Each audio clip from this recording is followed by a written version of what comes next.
we will discuss about the Ampere's circular law. Okay, Ampere circuit law. So in this case, actually, what we are going to see is that what is that law first. So you can see, let us assume that the current is flowing in this direction. If the current is flowing in this direction, you know that there will be magnetic field around it. Okay, so this will be the magnetic field around it, and the you know that the direction of the magnetic field will be into the screen here on the right side, and on the left side it will be going out of the screen. Okay, so let us assume that the current is I. The Ampere circular law says that suppose you take any closed path along the around the conductor. Suppose you take anything, that means if you are taking any closed path, okay, I will just draw it in a different way. So if you are taking any closed path, something like this, around the conductor, so if you are taking any closed path around the conductor, so our conductor is this one. Okay, if you are taking any closed path around the conductor, so this is the closed path. So you know that whenever there is a closed path, it will form a surface. Okay, so a closed path will always form a surface. So it will be something like this, and the current will be flowing up. That was the same thing I am actually drawing in a different way. So this is the closed path. So closed path will always form a surface. So closed path always forms a surface. So what Ampere circuit law is saying? So assume that you have the magnetic field intensity at some point. Let's say the magnetic field intensity at this point is, let's say it is like in this direction H, and you know that a small length we can consider the vector length, that is dl bar. Okay, then what does Ampere circuit law say? Suppose you are projecting this H in the direction of dl, then we can say that it is H dot vector dl. H is a vector as shown here in the figure, and you are projecting it in the direction of dl, and the direction of the dl will be like this. Okay, so this is the direction of dl.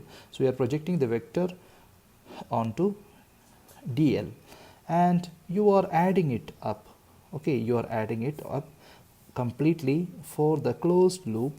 Then it is nothing but the total current. So what is the total current here? So I is the total current, so it will be equal to the total current. So H is the magnetic field intensity. So a closed loop integral of H dot dl will be equal to I. So this is known as the Ampere circular law.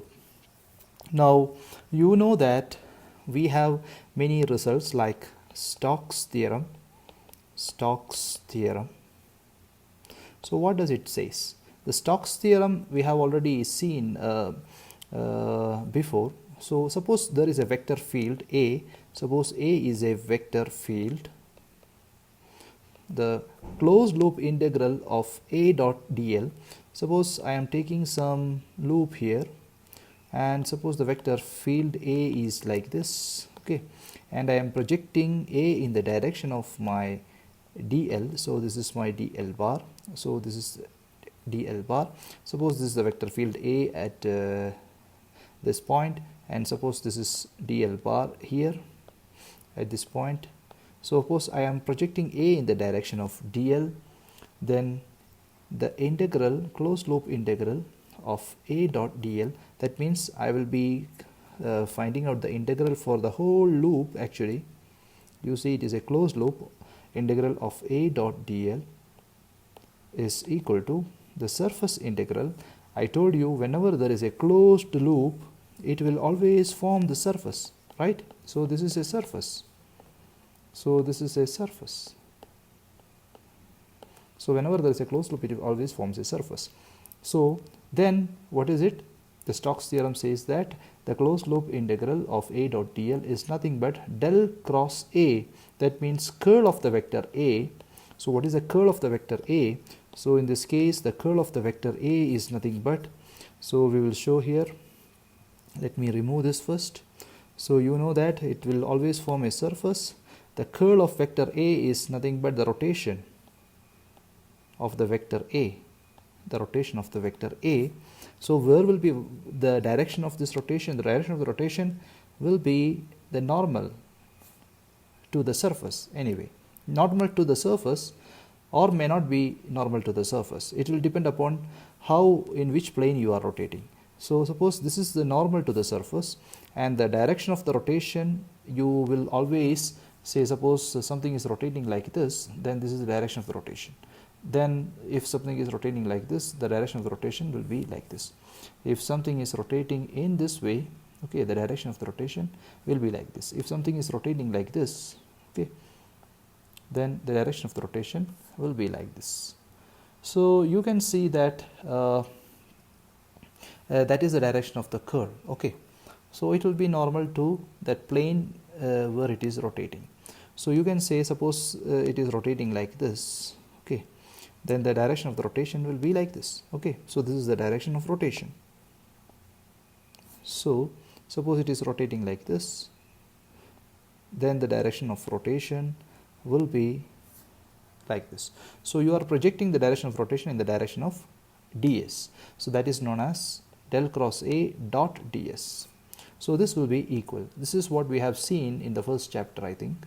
So this is the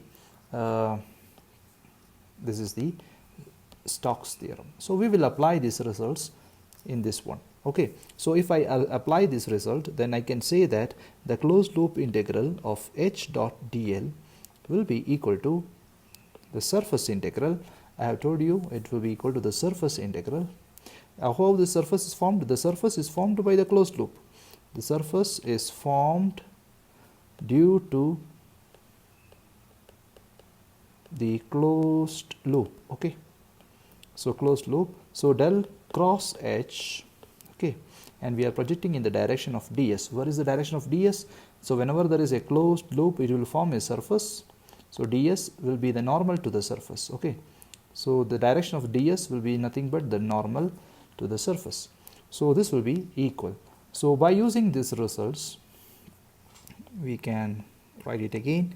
The closed loop integral of h dot dl will be equal to the surface integral of del cross h dot ds, and you know that this will be equal to I according to Ampere's law. We have seen it is equal to I, but I can be, again we can write the I as the surface integral of current density. That means the surface current density, this is the current density J. Anyway, we have seen already the current density. What is current density? It is having the unit ampere per meter square. So J dot ds. So you can see here that you can compare this equation. This is the integral with surface integral. This is also surface integral. You see dot ds, again dot ds. So these terms should be same. So we can say that the del cross h will be equal to J. So this is one of the Maxwell's equation. So this is the Maxwell's equation. Okay, so this is the third Maxwell's equation, third equation. Okay, now let us consider another case. For example, as a note, suppose you have two current carrying conductors, I1 and I2. Then suppose you are considering a closed loop around it. You are considering a closed loop around it. Okay, you are considering a closed loop around it. Now the integral of the total magnetic field, that means this is the total magnetic field due to I1 and I2 dot dl will be equal to I1 plus I2. Okay, so this is what the Ampere Circular Law says. Now this is the direct consequence of Ampere Circular Law. Now you see here we will define some more things, something known as magnetic flux density. magnetic flux density. We have seen the magnetic field intensity. Magnetic field intensity is nothing but H, and its unit is ampere per meter. Okay, so this is a vector anyway, this is also a vector. Now we will see something known as the magnetic flux density. That means magnetic flux density, which is denoted as B. So the magnetic flux density B is given as mu 0 into H. So this is the definition. So this magnetic field intensity is having the unit, the magnetic flux density is having the unit Weber per meter square. So Weber is the unit of magnetic flux, and you know this meter square is the unit of area. So it is nothing but the total flux over area. So this is nothing but flux. So this one is giving you the idea that, it is nothing but the flux per unit area. Okay, so the magnetic flux density is nothing but flux per unit area. And what is this mu 0? So this mu 0 is nothing but, it is known as the permeability of free space. Okay, this is the permeability of the free space, and it is a constant.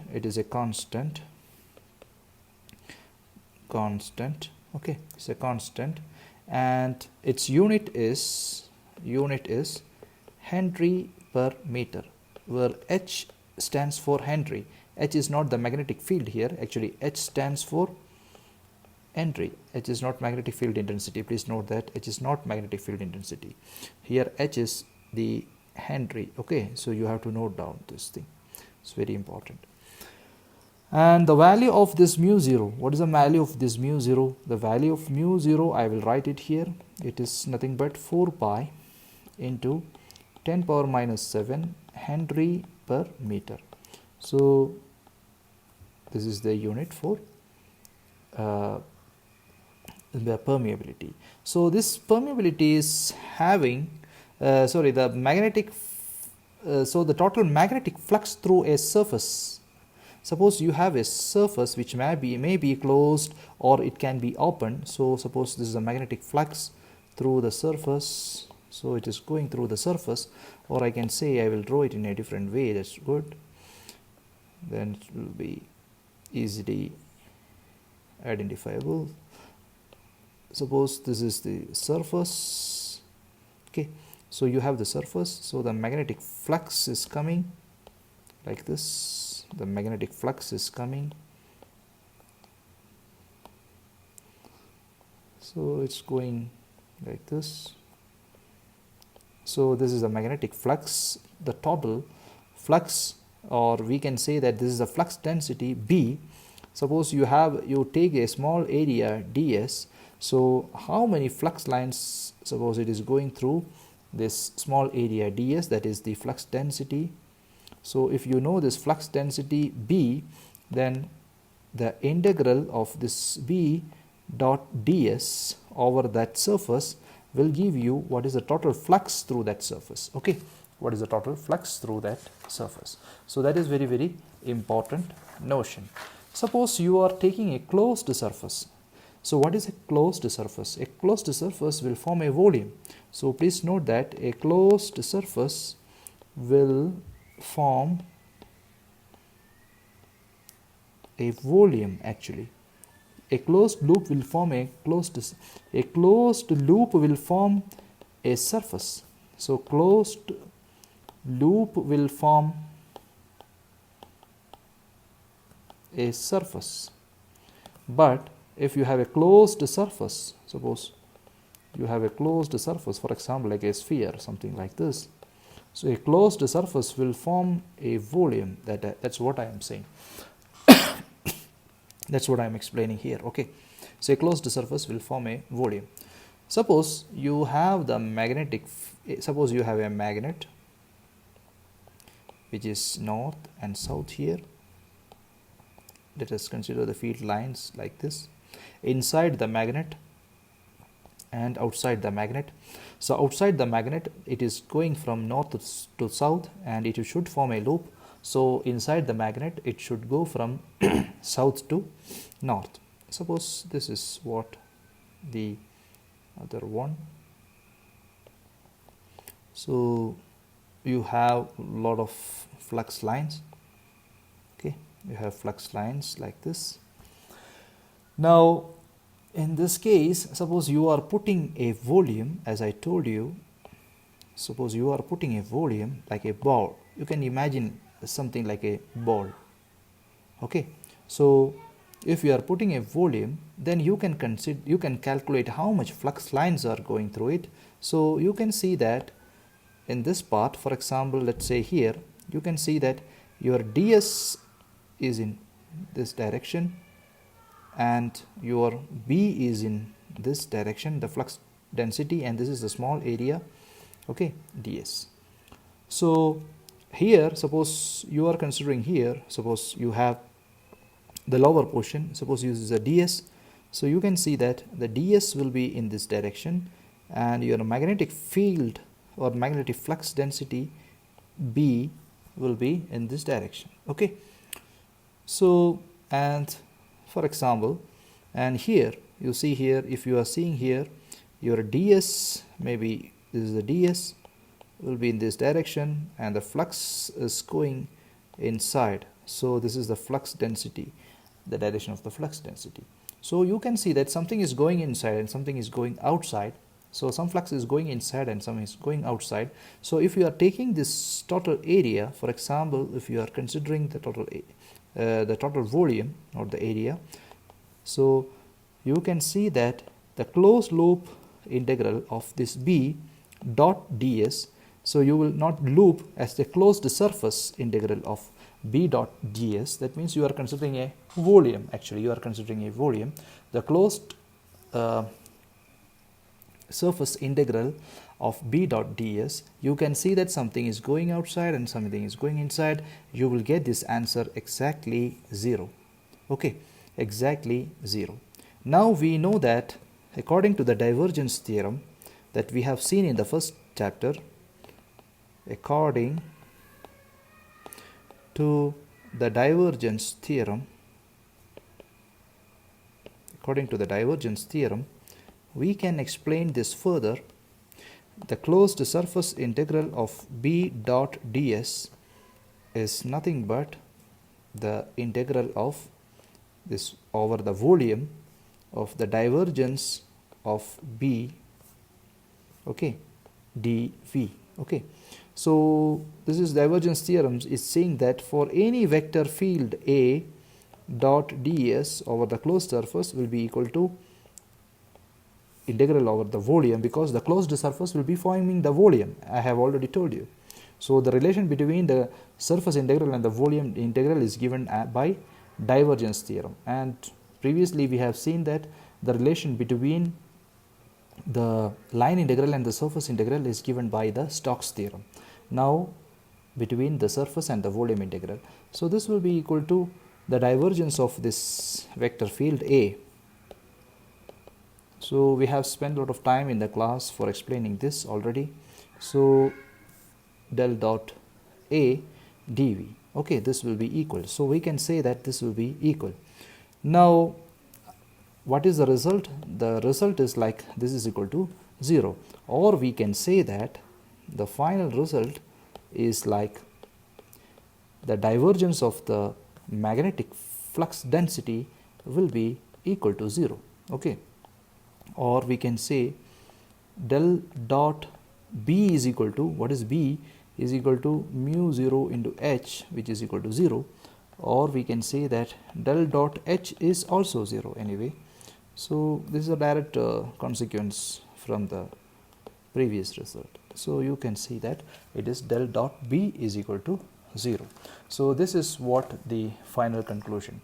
So now we will conclude all the Maxwell's equation for the static field. So Maxwell's equations for static, okay, not time varying, it's static electric and magnetic fields are given as follows. You have seen that the divergence of the electric flux density is equal to the volume charge density. So you have seen this equation firstly, okay. So this is the direct result from the Gauss's law. How it was? It is like the same thing that we have seen here. The closed loop integral of d dot ds, this will be equal to, we have seen this is for the closed surface, this will be equal to like the same result del dot d, okay, dv, and this will be equal to, this is over the volume, this will be equal to the volume charge density, that means dv over the volume. So this is the integral form anyway, it's the integral form, okay, and this is the point form, that means we removed the integral and you can see we have taken these two terms, okay. So this is the point form or differential form, okay. We will see, sorry, I will just remove these things with a different color. So this is the point form or differential form, then this is the other one is the integral form. So this is the first Maxwell's equation. The second one we have seen already, it is the del dot b, that is the same thing we can comparable with the, we will use this as the second result. You see here, this is del dot b is equal to 0, that means del dot b is equal to 0, and how we arrived in this conclusion, you see we have these results, okay. That means integral, the surface integral of b dot ds is equal to the volume integral, okay, the closed surface integral of b dot ds is equal to the volume integral of del dot b, okay, dv, okay, this is equal to 0. So if you compare these forms, actually we are getting the differential form, so or the point form. Next the Maxwell's equation, I will use another color, the third one, actually it is the rotation del cross E is equal to 0. So this is the direct consequence from which law? So it is the conservative nature of the electrostatic field. Actually this is coming from the Faraday's law, okay, it is coming from the Faraday's law. And what about this? This is coming from the Ampere's law, okay, this is coming from the Gauss's law, okay. Now what is del cross E and how did we get it? So you know that what is the relation between, by using the Stocks theorem we will explain this. You see we have this already. What is the Stocks theorem? Actually you see here it is the del A dot dl, it is the relation between the line integral and the surface integral. So we will see E dot dl. You know that E dot dl is the potential.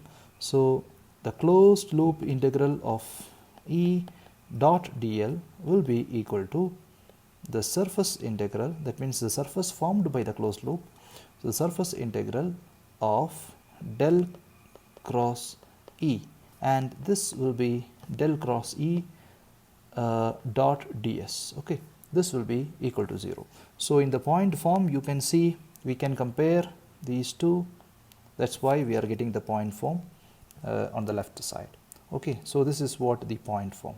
Now the fourth equation of the Maxwell is nothing but del cross H is equal to J. So this is directly del cross H is equal to J. This is from the Ampere's law. Okay, this is directly from the Ampere's law. So the previous one, I think yeah, I have made a mistake here. This is not the Ampere's law. Actually, this is nothing but the magnetic, it is the law of conservation of magnetic flux, or the Gauss's law for magnetostatic field. So we can say that this is the Gauss's law, same like this. Okay, so it is the Gauss's law for magnetostatic fields, for magnetostatic fields. Okay, this is magnetostatic fields. So this is the Gauss's law for the magnetostatic fields. So I am sorry for this. So it was by mistake. Now del cross H is equal to J. So we can say that it is nothing but the closed loop integral of H dot dl. Okay, and dl is a vector here. Please note that dl is a vector. Everything this ds is also a vector. Okay, so don't so ds is also a vector. Now dl is also a vector. Now you see here, this is equal to the surface integral of del cross H, okay, dot ds, and this is equal to J. So this is the Ampere's circular law. So I hope everything is clear to you. So thank you for listening.